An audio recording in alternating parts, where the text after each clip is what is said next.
Donc on se retrouve dans une nouvelle série de vidéos où je traiterai un peu de l'actualité cyber. Aujourd'hui, on va voir un petit document de 11 pages de l'ANSSI qui s'occupe de sécuriser les infrastructures de notre pays. Je vous mettrai quelques articles de presse sur les 25 CVE qui ont été identifiés depuis décembre 2021 dans les serveurs cloud Amazon. Et on a également des milliards, voire des millions, allez, restons polis, des centaines de millions de routeurs qui sont faillibles via une RCE. Je vous mettrai tous les articles de presse en description. Aujourd'hui, on va se regarder un peu ce document, voir un petit peu comment font les gars de l'ANSSI, quel est le jargon, comment on fait un compte rendu. C'est du threat intel, c'est un rapport. Et on va voir que je vous avais parlé de SolarWind, on avait fait des attaques de supply chain contre cette entité qui travaille avec les services de renseignement et les plus grosses sociétés du Nasdaq américain. On va voir un petit peu étudier l'attaque qu'on appelle Nobelium, c'est une APT. Et je vous mettrai les autres articles de presse. En ce moment, c'est chaud patate. C'est la cyberguerre entre la Russie et l'Ukraine depuis quelques jours. Il y aurait beaucoup à dire. Je compte vous faire des points d'actualité sur la cybersécurité. C'est dans mes projets. Mais il faut que je monte tout ça. Donc cette première vidéo sera faite un petit peu à l'arrache, hein. On va voir ce petit document ensemble. L'ANSSI a observé plusieurs campagnes d'hameçonnage contre des entités françaises depuis février 2021. Le mode opératoire d'attaque, qu'on appelle MOA, est employé au cours de ces activités malveillantes, a permis de compromettre des comptes de messagerie d'organisations françaises et d'envoyer à partir de ces comptes des courriels piégés à des institutions étrangères.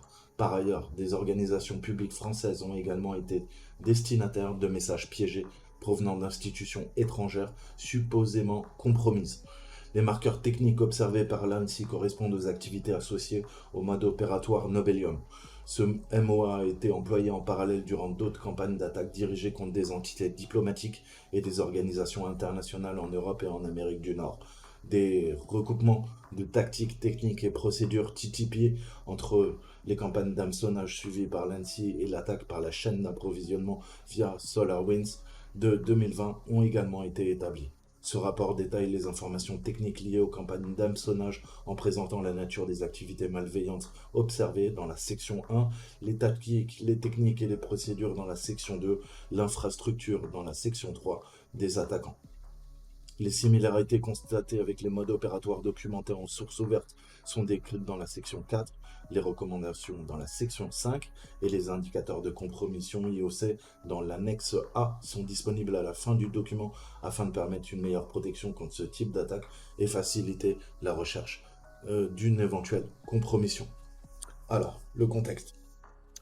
Depuis le février 2021, l'ANSSI a traité une série de campagnes d'hameçonnage dirigées contre des entités françaises qui se sont intensifiées durant le mois de mai 2021. Ces activités malveillantes sont le fait d'un mode opératoire d'attaquant MOA. La MOA est notamment permis de compromettre des comptes de messagerie d'organisations françaises, puis s'est servi de ces accès pour envoyer des courriels piégés à des institutions étrangères du secteur de la diplomatie.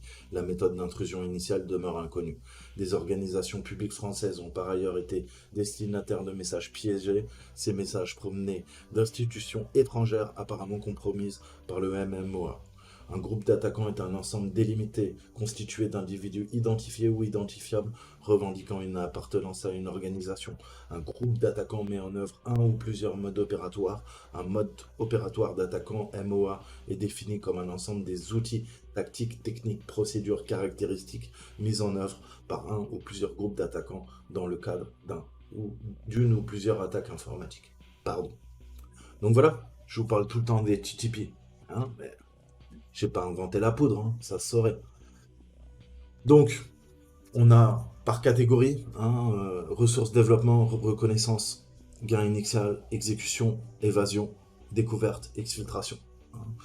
Donc, on voit les techniques utilisées, ça c'est par rapport au quadriciel MIRT. Vous pouvez les retrouver, vous pouvez facilement faire une recherche. Bon, allez, on va prendre la première. Pour accroître votre knowledge base, votre connaissance, je vous ai dit, vous devez étudier les TTP. Alors, là, ça a bien marché le copier-coller. Voilà. On va dormir Attack, le quadriciel, je vous en parle. Je vous ai dit, vous devez au moins une fois dans votre vie lire tout ça. comprendre comment ça se passe. Ok. Donc là, on a une compromission de domaine. Hein, je ne vais pas développer parce qu'on pourrait en parler pendant des heures. Si vous voulez de plus amples informations, vous traduisez la page. Si vous n'êtes pas à l'aise avec l'anglais, hein, vous avez toutes les tactiques, techniques et procédures. Ok. Tactiques, techniques et les procédures qui en découlent. Donc, recherche et développement. Le MOA utilise des domaines compromis pour héberger des informations de fingerprinting récupérées par VaporRage. Le MOA a compromis des comptes de messagerie hein, pour envoyer ses courriels d'hameçonnage. Il utilise principalement des registraires qui s'appellent Namecheap et Namesilo qui vous permettent de constituer une infrastructure C2 pour pas cher. Hein. C'est les deux acteurs, on va dire, les plus connus pour acheter des noms de domaine. L'infrastructure C2 est constituée de VPS, Virtual Private Server, de plusieurs fournisseurs. On passe à la reco. Le code malveillant NVScout collecte des informations sur la cible et exfiltre vers un serveur contrôlé par l'attaquant. C'est ce principe de command and control, de C2. Ils ont acheté des noms de domaine qui vont mettre en relation les agents qui ont été déployés lors de la cyberattaque. Ok, et le centre de command and control, qui peut être un ou plusieurs serveurs qui sont contrôlés par l'attaquant. Le code NVScout tente de se connecter en SMB, donc on utilise du Samba, un serveur contrôlé par l'attaquant, exfiltrant potentiellement des identifiants NTLM. NTLM qu'on va venir craquer. Vous le savez, je vous l'explique tous les jours. D'accord. On va récupérer les haches et on va les craquer. Ensuite, SMB, on va utiliser, je pense, du Samba, NetBIOS, donc 139, port 139, port 445. Ensuite, les courriels d'hameçonnage sont envoyés depuis des adresses compromises d'entités de confiance. En effet, on va compromettre des serveurs de messagerie quand on lance une cyberattaque d'ampleur. Visiblement, ça a l'air une attaque étatique. Donc les courriers d'hameçonnage sont envoyés à des adresses compromises d'entités de confiance. Le mode opératoire usurpe l'identité correspondante à l'adresse courriel compromise. Dans le courriel d'hameçonnage du MOA se trouve une pièce jointe HTML malveillante qu'on appelle NVScout. Je vais vous expliquer comment ça fonctionne. Le MOA a hébergé un code malveillant sur la plateforme Google Drive. On s'en sert beaucoup. Vous savez que les Black Hats se servent de Google Drive pour pousser des charges utiles et en gros communiquer via le centre de contrôle. Un des courriels d'hameçonnage envoyés par le mode opératoire contient un lien pour télécharger le code malveillant. Le MOA a utilisé le service de marketing Constant Contact pour distribuer des courriels d'hameçonnage à plusieurs centaines de destinataires. Alors, ensuite, qu'est-ce qu'on a au niveau de l'exécution hein? On a le courriel d'hameçonnage du MOA qui contient un lien Google Drive. L'utilisateur va cliquer dessus, télécharger le code malveillant. Naturellement, comme la plupart du temps, c'est du Cobalt Strike. Donc, il y a un outil qu'on utilise en pen testing, mais qui a été remilitarisé et volé par les groupes de hackers et groupes étatiques. Et ils s'en servent maintenant puisque Cobalt Strike est une excellente solution. Et la victime doit ouvrir la pièce jointe HTML du courrier, naturellement, d'hameçonnage, et le mode opératoire a effectué des actions de reconnaissance via des commandes Windows. Donc là, on commence à attaquer via du command shell. Donc typiquement, c'est quoi? Ça va être des attaques living off the land. Donc LOL, LOLBin, LOLBin, LOLBase, on va utiliser tout ce qui permet de faire de la reco via des commandes Windows pour être un peu plus furtif. Ensuite, le MOA a renommé AdFind pour le faire passer pour un exécutable légitime. Je pense qu'ils ont tenté de le signer numériquement. En tout cas, moi, à leur place, c'est ce que je ferais. Cette technique a été déjà observée par Microsoft dans le cadre de l'attaque par chaîne d'approvisionnement de SolarWinds. Une fois les résultats récupérés, l'attaquant a supprimé les outils utilisés pour faire de la reconnaissance. Bloodhound, que vous connaissez, Bloodhound, Sharphound, qu'on va utiliser pour faire de la reconnaissance en Active Directory et également la fichier de sortie de ces outils. Donc là, c'est bien, oui, ils sont en train de nettoyer, d'effacer leurs traces. C'est les dernières étapes. Et la MOA, pour la partie reconnaissance, utiliser des informations sur le domaine via des commandes Windows, Boombox, AdFind et Bloodhound. Je vous montrerai comment utiliser ces outils. Le MOA utilise des outils comme AdFind ou NLTest pour récupérer des informations sur les domaines trust. Et vous savez que les domaines trust sont privilégiés par la partie attaquante, puisque ça va nous permettre de rebondir à partir d'un domaine trust. Si j'arrive à le compromettre, je peux tout simplement créer de nouveaux certificats qui vont me donner un accès privilégié aux différentes machines de l'entreprise pendant des années, hein. Il n'est pas rare que certains certificats soient échus et qu'ils aient une date limite de 3 à 5 ans. Donc, si vous arrivez à créer un certificat numérique à partir du domaine trust, eh ben, pendant 5 ans, vous pouvez accéder à distance aux ordinateurs de l'entreprise et elle ne peut rien faire à part révoquer les domaines trust. Donc c'est le maximum en termes de technicité et d'intelligence, puisque c'est typiquement ce qu'il faut faire. Donc pour moi, très haut niveau de sophistication, acteur étatique, il n'y a qu'à voir au niveau des TTP qui sont employés, on va voir ce que disent les experts, hein, les experts français.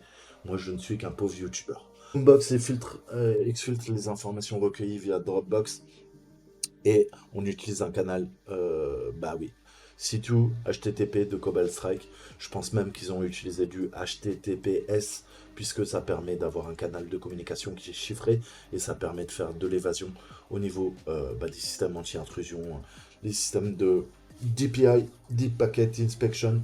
Ça va permettre de contourner l'analyse heuristique comportementale. Ok. Alors, maintenant, laissez-moi un peu vous parler d'NVScout. Hein. NVScout, on l'a vu depuis maintenant bientôt 2 ans.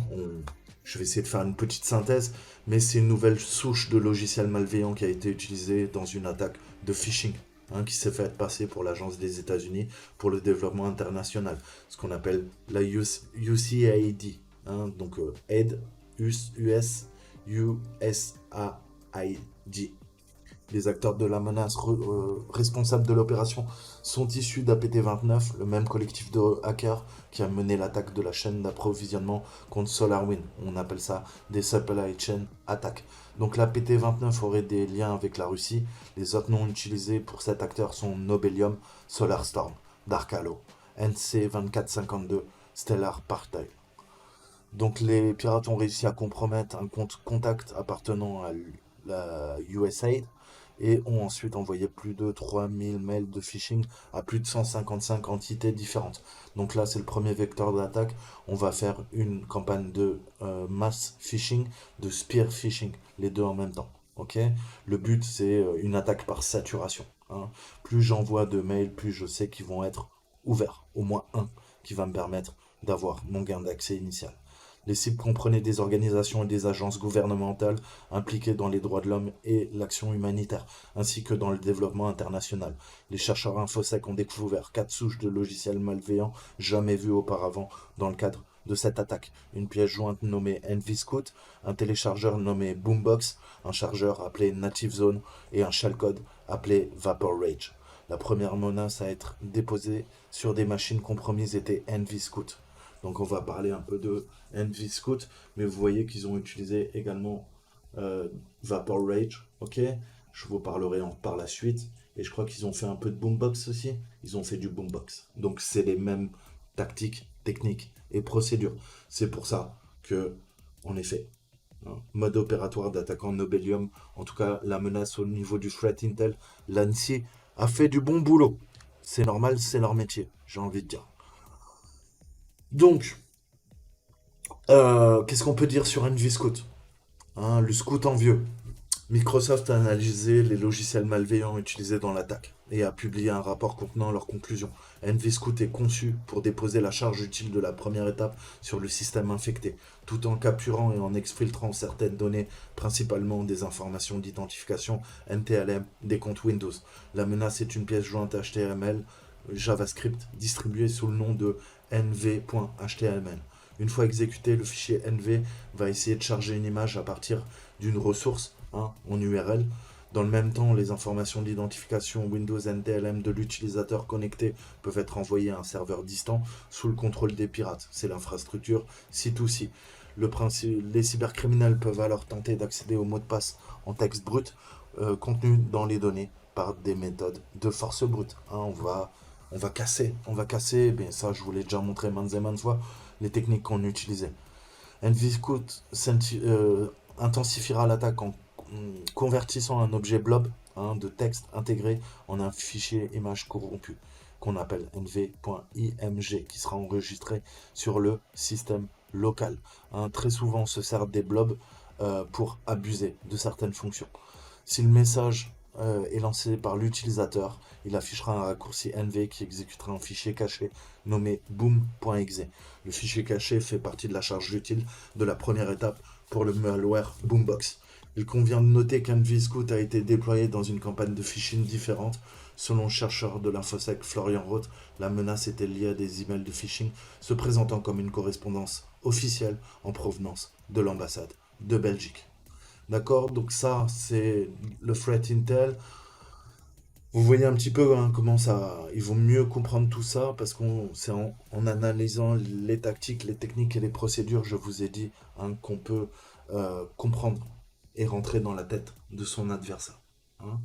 Donc, on va voir comment on a configuré les serveurs de command and control. Je vais vous expliquer comment ça fonctionne, mais on va voir un petit peu Boombox, et on va voir notre ami Vapor Rage. Et j'en aurai fini.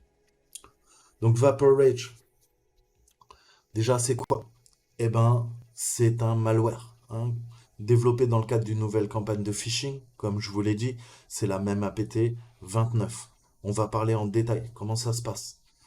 Bah, je vous ai dit, en grosso modo, cette APT 29, au niveau des tactiques, techniques, procédures, c'est Native Zone, le chargeur, c'est la pièce jointe, NVScout, c'est le downloader, le téléchargeur, Boombox, et on a Vapor Rage, qui est le quatrième outil, en fait, qui permet de propager la cyberattaque. On peut parler de suite. Donc plus concrètement, Boombox doit fournir la charge utile Vapor Rage sous la forme d'un fichier .dll qui s'appelle certes PKI provider.dll. Alors si vous ne le savez pas, le PKI, c'est le système d'identification cryptographique par clé publique. On avait eu il y a quelques années des problèmes avec le hachage MD5 et on pouvait créer de faux certificats pour se faire passer pour votre banque, pour se faire passer pour Amazon, pour se faire passer pour Facebook. C'est ce qu'on appelle une attaque par PKI. Donc là, on a quoi? On a une DLL qui est malicieuse, mais qui est certifiée, et à partir de ce moment-là, on lui fait confiance, c'est le problème. Ça va permettre de contourner la liste noire, d'être automatiquement intégré dans une liste blanche et de pouvoir l'exécuter, de contourner les systèmes de protection. Le malware Native Zone doit charger et exécuter le fichier. La tâche principale de Vapor Rage, c'est d'établir une connexion avec le serveur de command and control au niveau de l'opération, de s'enregistrer, puis de contacter régulièrement le site distant pour récupérer un shell fourni.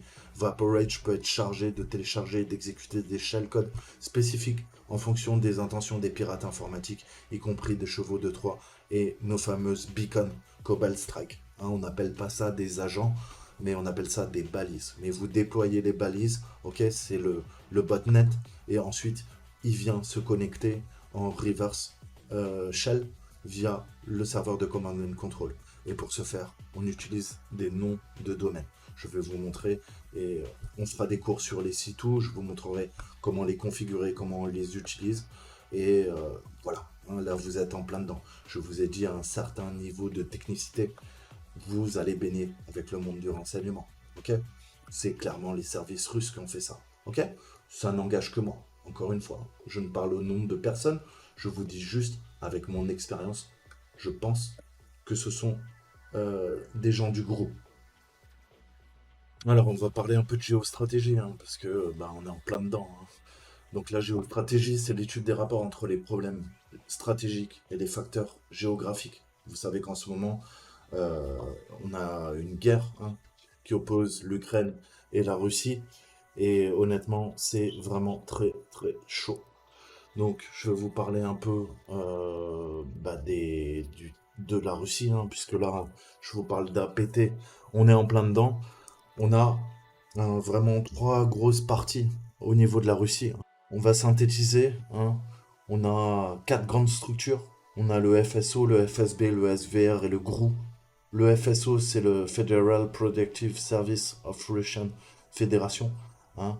Donc c'est vraiment le service de protection intérieure du pays. D'accord? On a le FSB, c'est l'évolution du KGB, c'est le Federal Service Security Service de la Fédération russe, hein. Donc c'est pareil, c'est les services extérieurs. On a le renseignement militaire qui est plutôt le SVR, ok? Et ensuite, on a le GRU, hein, qui fait partie également du renseignement militaire, mais qui est spécialisé, hein, dans les opérations aussi de cyberguerre et de forces spéciales. Hein, au niveau du FSO, on a ce qu'on appelle le Spetsnaz, à pas confondre avec Spetsnaz, hein. C'est des sous-organisations au niveau du gouvernement et des militaires et qui vont permettre en fait la communication, hein, au niveau de la donnée entre les différents échelons de ces différentes agences. Pardon. Pour le FSB, on a le 16e centre et le 18e centre. C'est eux, hein, qui s'occupent de l'intelligence des signaux et des unités de cyberintelligence pour appliquer la cyberguerre, hein. Et ils peuvent également travailler en dehors, comment dire, des limites du pays et travailler avec des cibles, hein, qui sont limitrophes de la Russie. Là, en Ukraine, on pense que ouais, il y a la cellule 18 qui est en pleine activité. Donc c'est eux qui vont mener les APT, hein, les menaces persistantes avancées. Je vous rappelle que ce sont des opérations cyber de cyberguerre ciblées, hein, qui vont combiner de multiples techniques pour obtenir de l'information, créer de la destruction ou exfiltrer des informations, hein. Là, on parle de cyberguerre, hein, qui était avec Snake Ouroboros, qui était des APT. On a la PT-29, hein, des Cozy Bear, je vous en ai déjà parlé, The Dukes, comme ils s'appellent, et qui font partie du FSB. Ensuite, on a le SVR, hein, le renseignement militaire, donc lui, il est capable de mettre en place et à différentes composantes au niveau des services spéciaux. Ils ont également une capacité cyber. Et on a le Main Intelligence, hein, donc le tronc commun au niveau de l'intelligence, c'est les GRU avec leur force spéciale, les GRU Spetsnaz qui sont spécialisés, hein, dans la subversion, le sabotage, l'assassinat, les opérations SF de force spéciale, également la cyberguerre, hein, la guerre de l'information, la G4G, comme je vous ai déjà expliqué, et qui va utiliser les meilleurs moyens technologiques, hein, et font partie donc des services spéciaux. Et on a également le 6e dictorat, hein, qui régit tout ça et qui s'occupe également des cyberattaques, hein. Mais là, on va travailler à l'extérieur vraiment, hein. C'est la PT-28, hein, les Cyber Sofaci. Donc on retrouve, hein, toutes ces composantes, hein, FSO, FSB, SVR, GRU, elles travaillent toutes ensemble, hein, et elles mettent aussi en relation, je vous ai dit, je vous parle tout le temps de quoi? De hackers étatiques. Parfois ils travaillent pour ces agences, parfois ces agences sont en relation avec des cybercriminels, hein, de la mafia russe ou d'autres activistes patriotes qui viennent travailler de temps en temps pour ces agences, hein. Donc on voit qu'il y a une confluence en fait, hein, entre le monde mafieux. Vous savez que dans la Russie, il y a beaucoup, même au plus haut sommet de l'État, de la corruption, hein, rampante. Et il faut pas oublier que Poutine, de toute façon, c'est un ancien agent du KGB. Ok? Donc on retrouve des structures, hein, qui avaient explosé à la perestroïka et avec le regain de force, hein, en termes économiques, diplomatiques de la Russie après la chute de l'Union soviétique. On voit 20 ans plus tard comment elle a réussi à se redresser. On a de très très bonnes structures, en tout cas en termes d'intelligence, qui vont être capables de mener des opérations sur le sol étranger avec un très haut niveau de sophistication. Bref, passons à notre ami Boombox. Boombox, même un PT, hein, j'ai développé et on a vu que Boombox, qu'est-ce qu'il fait lui? Eh ben, il va permettre de délivrer, hein, c'est le delivery au niveau de la charge utile militarisée. Donc Boombox, c'est un stager en fait, hein, c'est l'une des charges utiles intermédiaires au niveau de cette opération. Il est livré au système infecté sous forme de fichier boom.exe caché dans une image ISO qui est déposée par le logiciel malveillant NVScout. Ok. La fonctionnalité principale de Boombox, et de récupérer les 2 fichiers malveillants qui sont chiffrés sur la machine compromise à partir de Dropbox. La menace va ensuite déchiffrer et enregistrer 2 fichiers sur le système local dans le AppData, et également un fichier DLL qui s'appelle Microsoft Native Cache SVC.dll. Et on a System Certificate Cert PKI, là, PKI Provider.dll que je vous parlais tout à l'heure. Donc ces 2 DLL, on va les exfiltrer de la Dropbox. Elles sont chiffrées pour empêcher qu'on puisse les détecter. On les déchiffre à la volée, on les injecte dans AppData que vous avez tous dans vos Windows. L'étape suivante pour Boombox, ça consiste à exécuter les fichiers via rundll32.exe. Vous savez que toutes vos applications, en fait, on les exécute via le rundll32.exe. C'est une API, interface de programmation. Vous savez qu'on en a plein dans Windows. On en a une dizaine, quinzaine, une vingtaine, une trentaine. Je ne sais plus de mémoire, mais rundll32, c'est vraiment la plus importante puisque c'est elle qui va permettre d'installer des paquets sur votre ordinateur, d'installer, de désinstaller des applications, de les exécuter, etc. etc. Donc les fichiers livrés portent des charges utiles pour les menaces Native Zone et Vapor Rage. Donc en activité finale, Boombox exécute une requête LDAP. LDAP, c'est l'annuaire. On va se servir de l'annuaire pour tenter de collecter des détails tels que le nom du compte SAM, l'email, le nom distinctif et le nom d'affichage de tous les utilisateurs du domaine. Les données récoltées seront chiffrées et téléchargées sur un serveur distant. Donc là, on revient à notre mode opératoire. La charge finale au niveau du MOA, c'est un implant Cobalt Strike. D'accord? Donc Cobalt Strike, comment ça fonctionne? On a des implants Cobalt Strike, qui vont être le vecteur d'attaque. Ce vecteur d'attaque va initialiser au niveau des machines cibles, celles qu'on va venir pirater, des payloads, c'est le fameux implant, et ça va initialiser des beacons, des balises.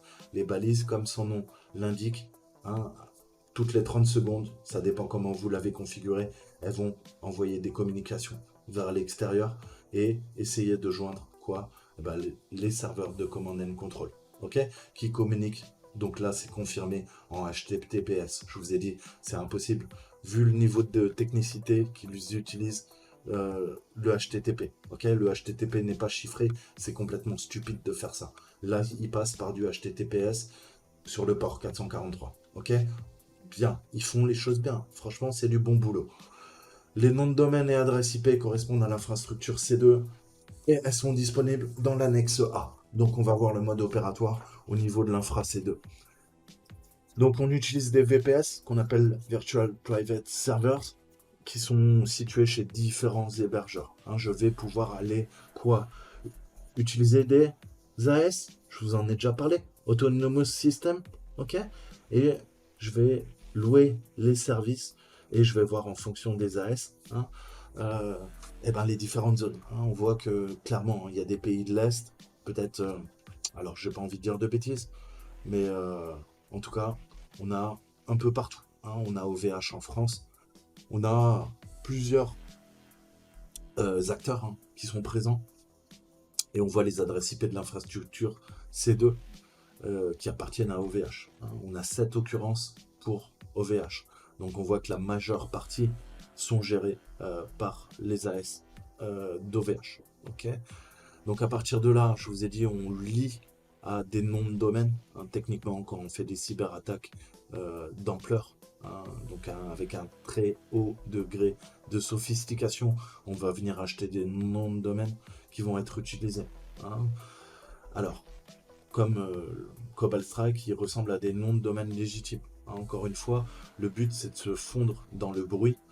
Vous savez que le bruit, en gros, c'est ce qui va me permettre d'être furtif. Je vais cacher mes noms de domaine, ça va imiter des sites d'information d'actualité. Je peux utiliser les paris sportifs. Vous savez qu'il y a beaucoup de sites de paris sportifs ou traiter du sport. Puisqu'on a plein de noms de domaine, je peux me faire passer pour plein de choses en fait. Le but, c'est la technique Greyman. C'est-à-dire que je vais me fondre dans le décor. Me cacher aux yeux et au su de tous. Donc la MOA enregistre majoritairement ses noms de domaine chez Namesilo et Namecheap, ok, qui sont connus pour être pas très emmerdants et pas très chers. Maintenant, on va voir un peu les profils Cobalt Strike. Donc les échantillons Cobalt Strike utilisés par l'attaquant sont configurés pour contacter des URL au niveau du serveur de contrôle, on note C2, hein, et les Yuri, on retrouve du jQuery, hein. Donc on voit deux scripts, hein, en JavaScript, qui utilisent le jQuery, on a du 3.3.1, 3.3.2, hein. Bon, ça c'est pas rare, hein, j'ai envie de dire, n'importe quelle page internet, HTML, allez voir sur n'importe quel site, vous allez voir du jQuery en 3.3.1, 3.3.2. Là, il n'y a rien de suspect. Après, tout va dépendre voilà, quels sont les URI et vers où elles pointent. Et là, visiblement, elles étaient malicieuses, hein. Ça ne faisait pas que faire fonctionner un simple site. Donc, les deux URI correspondent à des profils malleable, Cobalt Strike, hein. Alors, le malleable, c'est grosso modo, c'est un module qui permet de développer vos propres exploits dans Cobalt Strike en source ouverte, hein. Donc, on va venir modifier, on va venir crafter, hein. On a des frameworks. Cobalt Strike, c'est aussi un framework, un quadriciel. Et à partir de là, on va pouvoir développer des exploits custom, hein, personnalisés en fonction de la surface d'attaque. Je vous ai dit, j'en reviens à ce que je vous disais, au degré de sophistication. Lien avec des modes opératoires documentés en OSINT, en roseau. Les marqueurs techniques observés par l'ANSI dans les sections 2-3 correspondent aux activités associées à Nobelium, décrites notamment par les équipes de recherche en cybersec, Microsoft, Volexity, Sentinel Labs. Je vous mettrai des articles de Sentinel Labs, Introsec et Licet, hein. Donc d'après Microsoft, Nobelium est toujours actif en 2021. Le MOA pardon, aurait été utilisé en cours d'autres attaques visant notamment depuis avril 2021 les serveurs Active Directory Federation Services afin de compromettre des entités gouvernementales, des think tanks, des entreprises privées aux États-Unis et en Europe. Là, on voit que ce sont les Français qui sont touchés. En outre, les campagnes d'hameçonnage décrites dans ce document présentent des TTP analogues, hein, qu'on peut retrouver. Donc on a la 005, la 002, hein, et la 1482. Et c'est les mêmes qui ont été utilisés via SolarWinds en décembre 2020. Donc là, on voit qu'avec une année passée, hein, et 2 mois, on retrouve les mêmes tactiques, techniques et procédures. Donc les mitigations, les recommandations, hein, au vu de la chaîne de compromission détaillée, surtout ne pas ouvrir de pièces jointes, hein, sinon vous savez que vous allez vous faire poutrer par des campagnes d'hameçonnage. Ok. Si vous devez le faire, passez, alors j'ajouterai, si vous devez le faire, passez vos pièces jointes à la moulinette, hein, analyse statique, analyse dynamique, analyse dans le cloud, hein, heuristique, etc., etc. Il faut vraiment avoir un ordinateur dédié, hein, qui permet de faire ça. Renforcer la sécurité de l'Active Directory. Bon, bien sûr, appliquer toutes les règles de sécurité. Et il y a du renforcement des recommandations, le CERT FR12 qui est disponible sur le site de l'ANSI. Donc les indicateurs de compromission, on a les domaines, hein, les registraires, donc là où les noms de domaine ont été enregistrés, les adresses IP et les AS qui ont été utilisées, Autonomous System. Ok. Donc on voit les différentes occurrences qu'on a vues un peu plus en haut. La bibliographie. Donc voilà, c'était mon petit grain de sel pour vous expliquer, parce que c'est chaud patate en ce moment. Euh, donc voilà, on en fera un peu plus, hein. Et je vous mettrai 2 articles justement sur les failles RCE qui ont été découvertes sur des millions de routeurs. Donc honnêtement, si vous avez des mises à jour, vérifiez que vous avez bien des mises à jour, surtout si vous n'utilisez pas les box, hein, de vos fournisseurs d'accès Internet et que vous avez des routeurs américains, toutes les marques américaines, vérifiez bien, mettez à jour, ok? Parce que voilà, on a une attaque là qui est assez violente, que je développerai peut-être, pas aujourd'hui. On verra ça ensemble. Mais voilà, c'était mon petit compte rendu, infosec, cybersec. Je vous dis à très bientôt. Ciao, ciao.